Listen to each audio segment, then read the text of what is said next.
Again, great question, because I just came back from the APSARD meeting in Washington. That's the Association, American Professionals Society for ADHD and Related Disorders, hence APSARD. And this was a topic of 2-hour discussion, presentation of evidence by different researchers, particularly the leaders on these papers that raised this possibility that there was an adult onset form of the disorder. And I respect those authors. They're doing a great deal of good research. But as Steve Ferrone, who wrote an editorial that went with these papers, and I wrote about in my own newsletter as well, there's a lot of methodological problems with these studies that we have to acknowledge before we're going to jump on this bandwagon that there is this new adult onset of ADHD.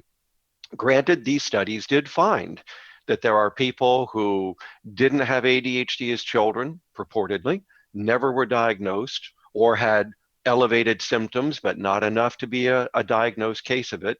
And then upon reaching adulthood, by the way, adulthood in these studies was 16 to 18. So we're not talking age 30 to 40. It was late adolescence or emerging adulthood, as the universities now refer to this 18 to 24 age group. We're talking here about, did people say that their ADHD came on before 16 to 18 or afterwards? And they're finding that about 2 to 3% of people that didn't have it in childhood reported an onset and symptoms after those ages. And when you look at them, they're no different than the people who had it in childhood and continue to have it in adulthood. Okay, so all of a sudden it looks like, my God, there really is this adult onset, cases of the disorder. Adult meaning after 18.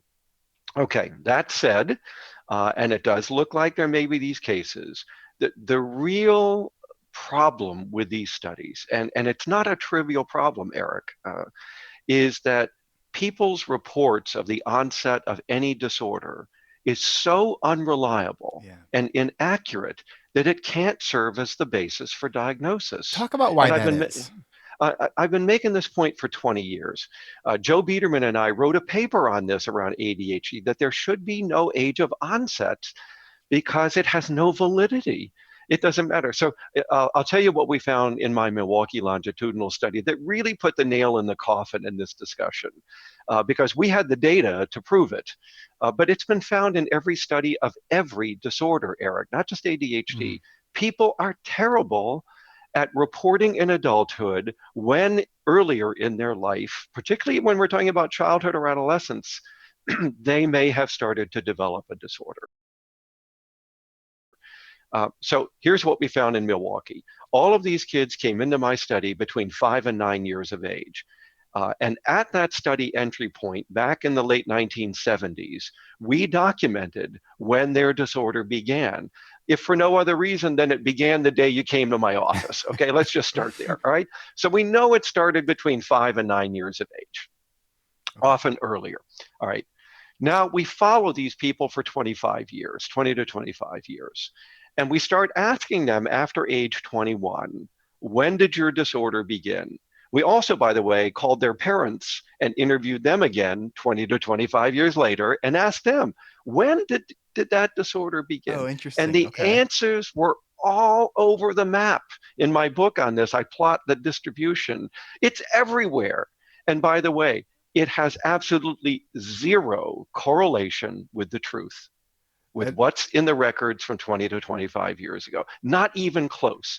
And if you average the answers from both the subjects and their parents, they're off by an average of 5 years plus or minus 3. So in other words, your report of your onset is going to be later by 3 to 8 years, and in some cases by a decade, than it really was in fact. Okay. So you can have people who, as adults, tell you, yeah, my disorder started after I was 16 to 18. Now, I'm going to subtract 5 to 8 years from that estimate, given my findings.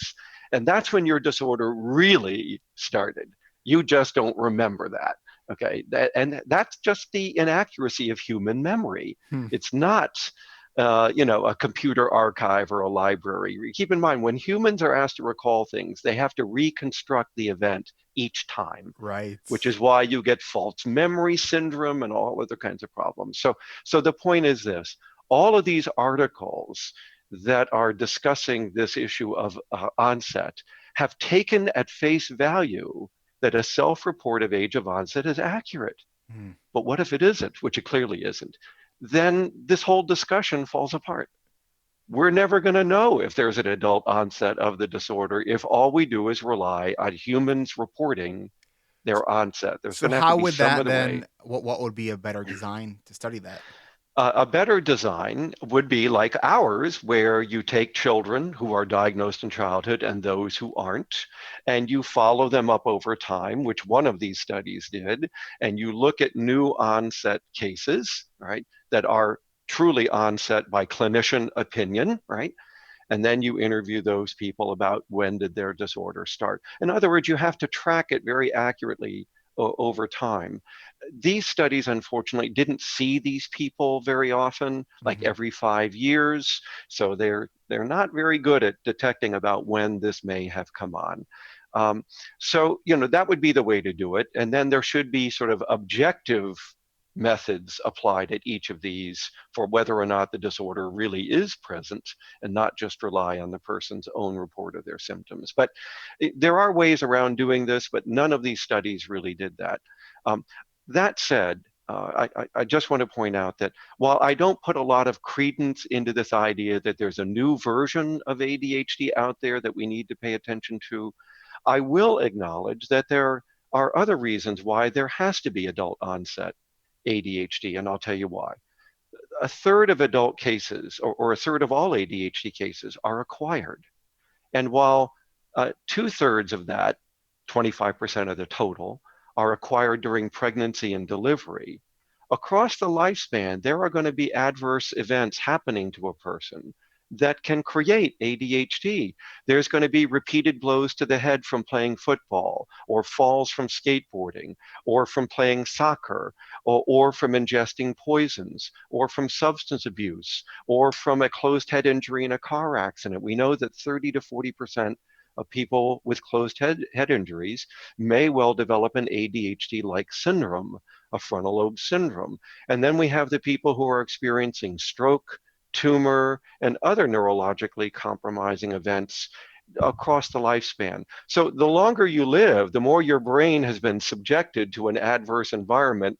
And at some point, you may well have encountered something that is going to give rise to ADHD, either cumulatively, like closed head injury in football players, or a single event, like Bill Clinton having an open heart surgery, and he goes on a heart-lung machine and winds up with a version of ADHD called pump head, which people who are on heart-lung machines develop an attention syndrome very similar to ADHD as a result of oxygen deprivation during long-term surgery.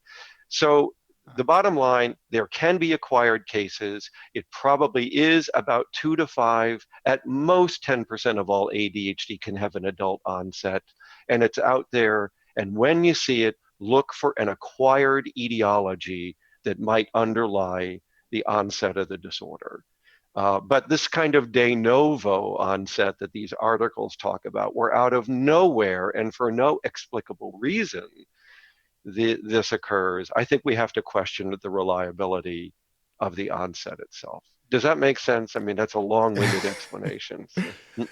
It's not something that you typically do is give long-winded, I'm a professor. I, Gee, wordiness is my specialty. But I just came from a meeting on Saturday morning.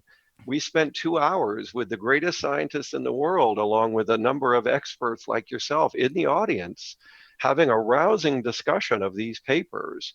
And at the end, I simply stood up and said, given the unreliability of self-report, we're discussing angels dancing on the heads of a pin here, because the very criterion you're using to determine this adult onset has no validity. So what's the point? But I do want to at least concede there's a possibility here of an adult onset.